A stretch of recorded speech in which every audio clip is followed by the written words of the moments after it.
Welcome back to my channel. Di video kali ini aku akan membahas salah satu drama populer China yang berjudul My Little Happiness tahun 2021. Wow, masih hangat banget ya. Yang dibintangi aktor dan aktris ternamaan China yang ganteng-ganteng dan cantik-cantik abis. Pemeran utama wanita yaitu Fire Sing yang terkenal dari drama Master Devil Don't Kiss Me dan Put Your Head on My Shoulder yang semuanya tembus di season 2. Wow, mantap. Dengan pemeran utama prianya yaitu Daddy Tang yang pernah jadi sad boy di drama Put Your Head on My Shoulder. Dan akhirnya dipertemukan kembali dengan Fire Sing di drama ini dengan chemistry keduanya yang tak perlu diragukan lagi dan asli bikin baper parah. Yang mana drama ini bercerita tentang seorang dokter tampan yang super cuek dengan seorang gadis biasa yang berusaha mewujudkan impiannya menjadi pengacara. Jadi nggak perlu basa-basi lagi, langsung aja ini dia ceritanya. Scan awal menampilkan seorang gadis yang bernama Chong Rong. Dia sedang dalam perjalanan pesawat kembali ke kampung halamannya di Cina sambil video call dengan ibunya yang mengira kalau dia masih berada di Australia. Chong Rong sengaja bohong karena ibunya bersikeras untuk memaksanya berkarir di Australia di bidang kesehatan. Padahal sebenarnya Chong Rong lebih tertarik dengan bidang hukum dan diam-diam mengajukan magang di salah satu firma hukum di Shenzhen, Cina. Dan hari ini adalah waktunya untuk daftar ulang. Ambulans lalu membuka kancing baju kakek dan memiringkan posisi tubuhnya agar muntahan kakek tidak menghambat saluran napasnya. Ketika Chong Rong kebingungan menjelaskan kondisi kakek pada petugas ambulans, pria itu langsung mengambil alih ponselnya dan nyerocos lancar menyebutkan gejala-gejala yang dialami kakek dan diagnosanya terhadap kemungkinan penyakit yang dialami kakek. Dia lalu meminta tisu ke Chong Rong, meminta Chong Rong membantunya untuk mempertahankan posisi miring kakek lalu menulis segala hal tentang kondisi kakek di tisu itu. Ketika ambulans datang, pria itu langsung ikut pergi membantu mereka. Tanpa sadar, Chong Rong masih terpesona padanya. Tiba-tiba, dia menemukan pulpennya si dokter yang ketinggalan. Chong Rong berusaha mengejarnya, tapi dokter itu sudah tidak ada. Karena sudah tidak ada waktu untuk mencari pria itu, Chong Rong bergegas balik mengambil barang-barangnya. Parahnya lagi, bosnya Zhong Zhen tidak datang-datang dan Zhong Zhen juga tidak bisa dihubungi. Chong Rong menjadi kesal banget.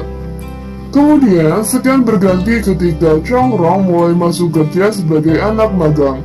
Bersama beberapa anak magang lainnya, Chong Rong mendengarkan pengarahan dari pegawai HR yang memberitahu mereka bahwa tidak semua orang bisa magang di firma hukum dalam ini. Dari jutaan orang yang mengejar kesempatan untuk magang di sini, hanya mereka yang mendapatkan kesempatan emas untuk terpilih magang di sini. Tapi ingat, penyaringan anak magang hanya berlangsung 3 bulan. Hanya satu di antara mereka yang akan terpilih menjadi pengacara tetap di firma hukum ini. Kemudian, mereka anak-anak magang mulai dibagi di mana tempat magangnya. Dan Chong Rong kebagian dapat rumah sakit Yunhee, rumah sakit tempat kerjanya si dokter ganteng yang ditemuinya di bandara. Di sana anak-anak magang langsung kaget ketika mendengar rumah sakit Yunhee. Chong Rong yang tidak tahu apa-apa, jadi dia santai-santai saja. Bahkan setelah meeting usai, mereka diam-diam menggosipkan Chong Rong. Dari gosipan mereka, ternyata mereka tidak mau dapat rumah sakit Yunhee karena rumah sakit itu banyak bermasalah.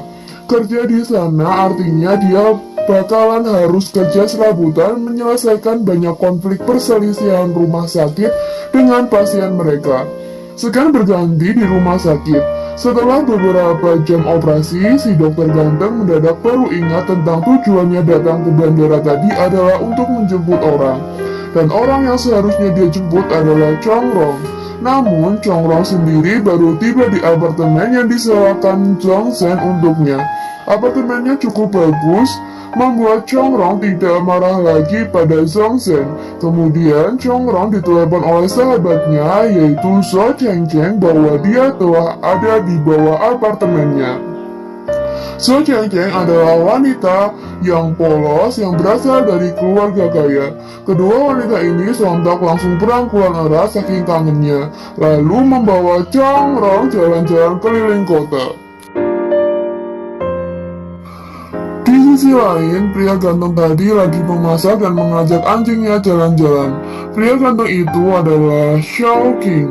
Dia adalah dokter bedah populer karena selain dia menjadi dokter bedah di usianya yang muda, dia juga punya penampilan yang menarik.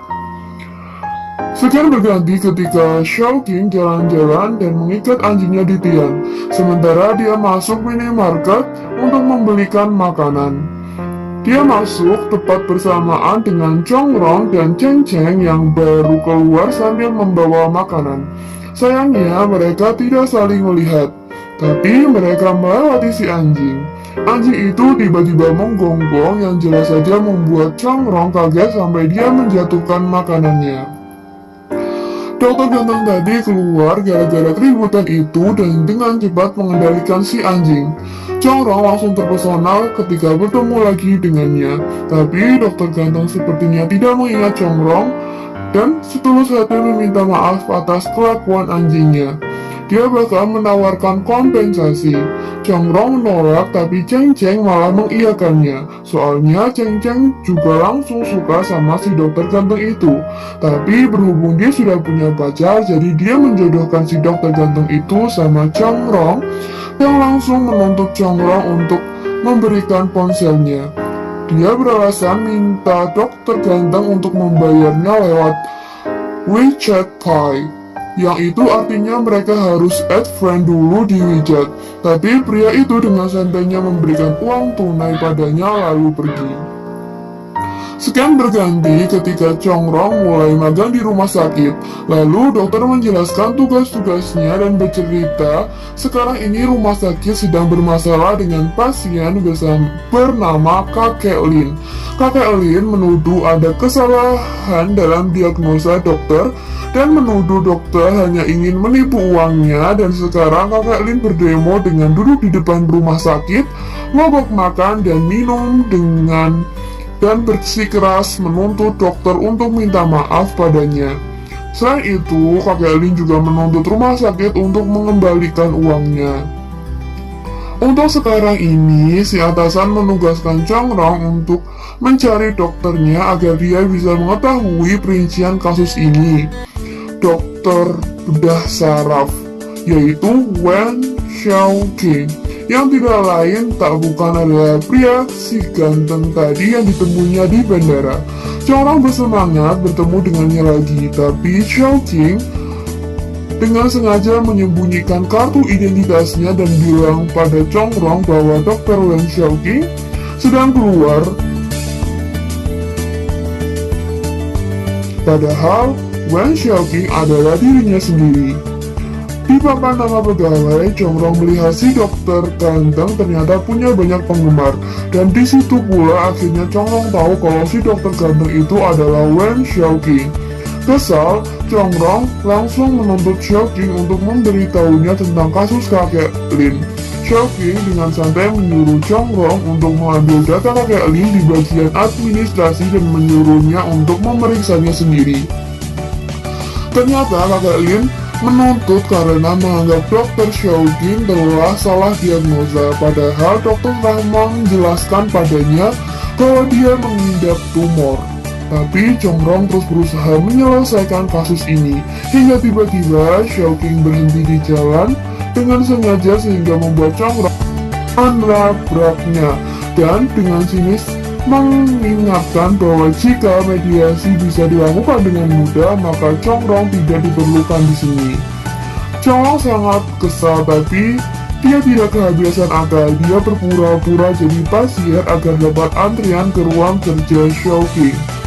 Chongrong memanglah keras kepala. Sejak TK, guru Chongrong selalu menulis kata keras kepala di kolom komentar buku rapornya. Malah pernah ada anak laki-laki yang merebut mie instannya. Chongrong menghajar anak itu sampai terbang beberapa gang lalu menggigitnya.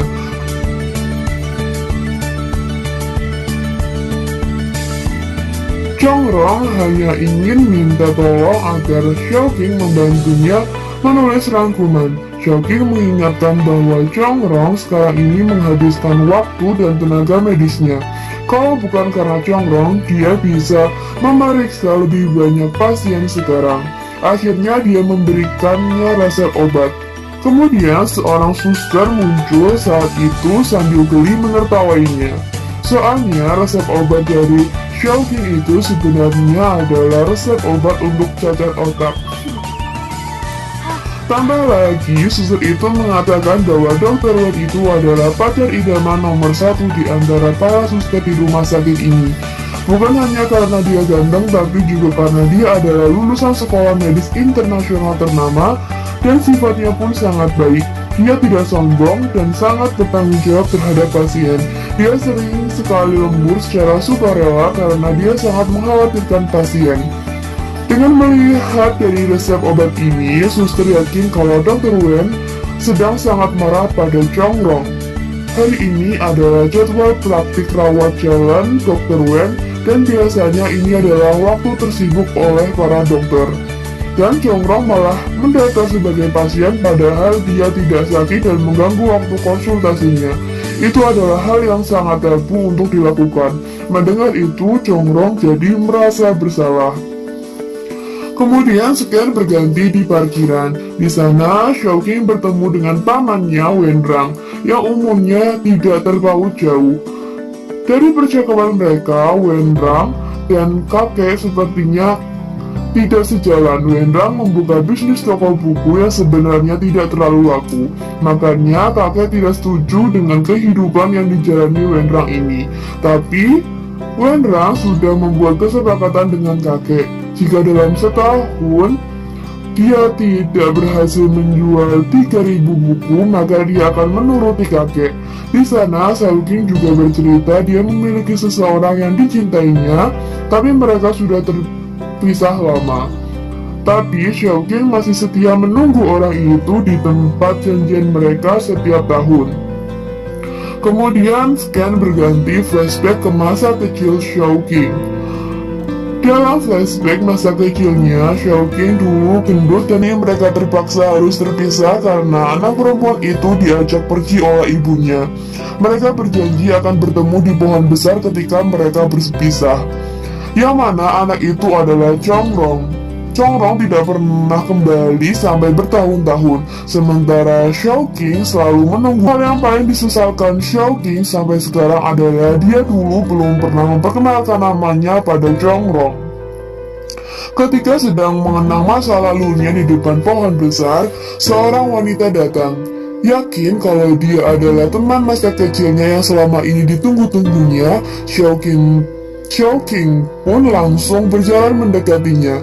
Tapi alangkah kecewanya dia saat melihat wanita itu ternyata adalah wanita yang mengganggunya di rumah sakit tadi, itu di bandara. Tapi tiba-tiba Xiaoqing mendekat dan menyipak poni Chongrong dan mendapati ada bekas luka yang sama persis dengan luka teman masa kecilnya. Karena dulu temannya Xiaoqing, jelas dia tidak ingat dan tidak mengenali Xiaoqing. Tapi dia mengiyakan saja dengan bingung saat Xiaoqing menanyakan kabarnya. Bingung mendengar ucapan Chongrong, Xiaoqing akhirnya sadar kalau Chongrong tidak mengenalinya dan dia datang ke sini hanya untuk membicarakan masalah pekerjaan. Mengetahui Zhang Zhen adalah sepupu Chongrong, Xiaoqing King berusaha mencari tahu apakah Chongrong sudah punya pacar atau belum, dan dia sangat senang ketika mengetahui Chongrong belum punya pacar. Lalu saat itu Chongrong mendadak menelponnya dan berteriak menyuruh Song Zhen untuk segera datang ke rumahnya sekarang juga karena listrik rumahnya konslet. Xiao King sontak tersenyum lincik, mengatakan bahwa ini adalah kesempatan yang bagus. Song Zhen datang mengetuk pintu saat itu juga. Chongrong buka pintu dan langsung memeluknya sambil mewek dan meraba-raba punggung orang yang dipeluknya. Tapi tiba-tiba Song Zhen malah muncul menampakkan mukanya dari balik punggung orang yang dipeluknya. Wah, ternyata dia salah orang. Sementara Song Zhen sibuk memperbaiki listrik, kedua orang itu duduk berhadapan dengan dua ekspresi yang berbeda. Chongrong menatapnya dengan kesal, tapi Xiao King menatapnya dengan tatapan menggoda.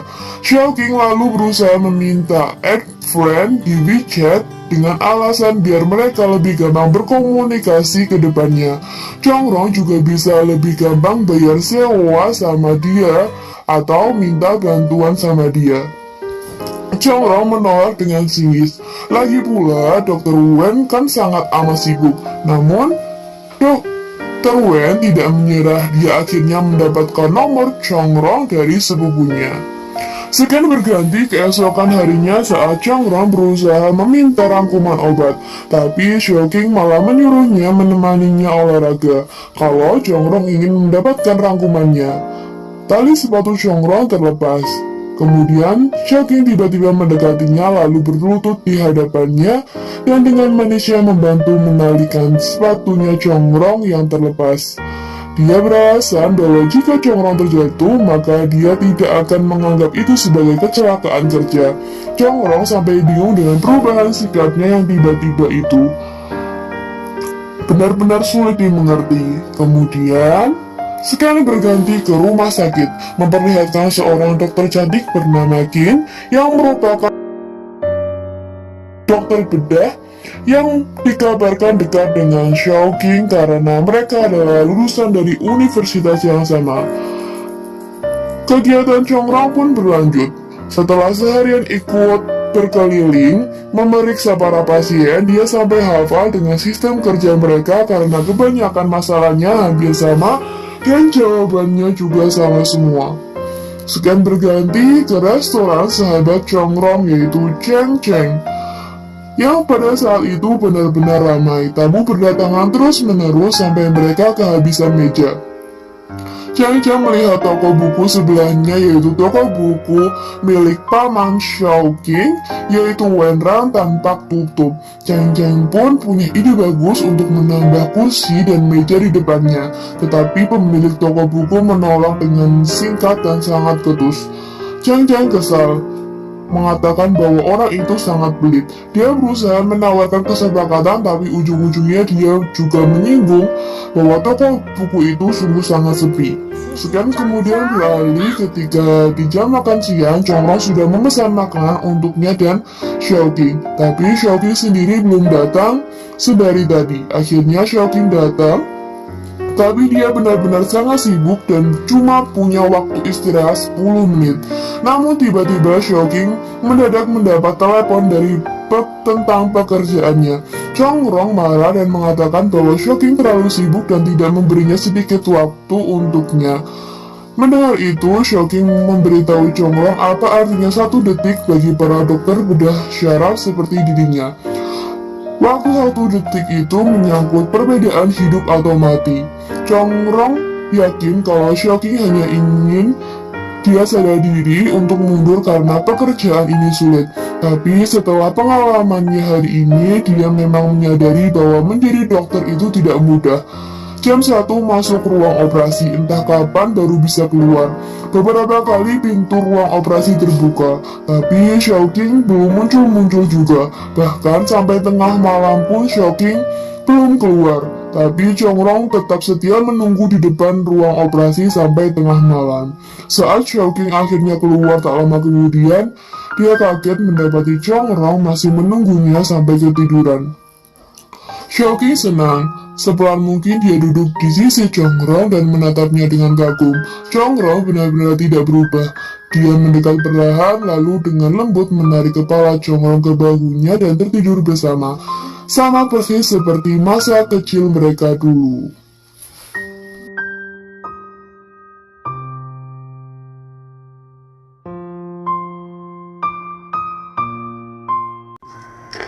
Drama ini membuat kita belajar untuk bisa menghargai waktu, karena meski hanya 1 detik, bisa menentukan hidup dan mati seseorang. Jadi, selagi kita masih diberi waktu, hargailah waktu itu dengan sebaik mungkin.